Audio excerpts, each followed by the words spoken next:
there's a crucial step to improving your animation, and it has nothing to do with actually animating. Every industry has this in a different form, and it's something that beginner animators usually neglect to do. The equivalent is like a chef who doesn't taste their own food, or a writer who doesn't read any books. Animation is about understanding movement, emotion, and storytelling, and films and movies and series, those are like the textbook for teaching exactly that. So in order to become good at animation, you need to build a visual library in your brain. Only way to do that is by watching a lot of films and TV shows, keeping the following in mind when you're watching them. Keep the shots in mind so that you can reference them in the future. Obviously, you don't want to copy someone else's work, but you can see how they approach the same type of shots. Or use the artistic style as an inspiration for your own work. Maybe you like the colors or the effects they use. Or it could be as small as really liking a specific robot design that could be used as a reference for your own asset. You never know what might come on handy, especially if you're feeling uninspired. Train your eye to what looks good or works really well story-wise. Study scenes that evoke a certain emotion in you or look really appealing. Ask yourself why that is. The more you understand what caused that emotion in you, the better you can actually replicate it in your own work and get the audience to experience an emotional reaction when watching your animations. You can even keep a list of your favorite scenes somewhere so that you don't end up forgetting where you saw it. Keep an eye out on the composition and lighting. This is especially true for movies that are critically acclaimed or have received awards for cinematography. You can just Google them or even use ChatGPT to give you a list of movies with your specific requirements. Instead of getting drawn into the stories of these movies, which it's going to be hard not to, try not to get drawn in and try and view them with a critical eye. Study every single shot. Study the camera angles, flow between cuts, negative versus positive space, how the lighting affects the mood, how they direct our eye to what is important on the scene, how the characters are framed, and so on. Every time you think something's cleverly done, just take a note, write it down so you know which scene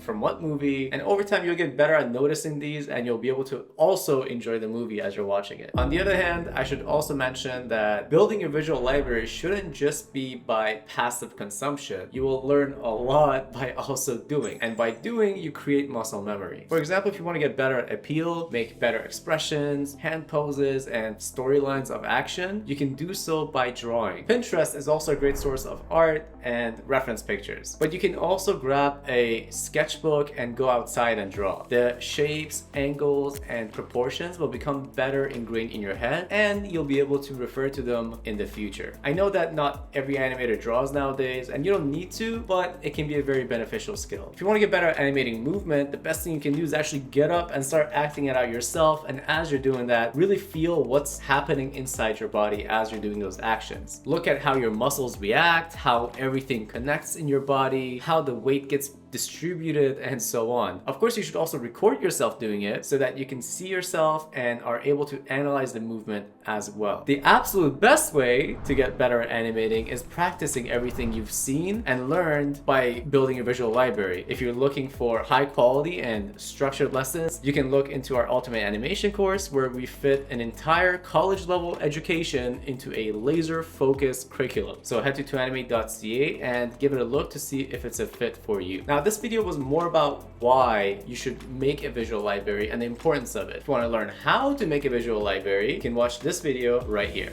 Go ahead, give it a watch.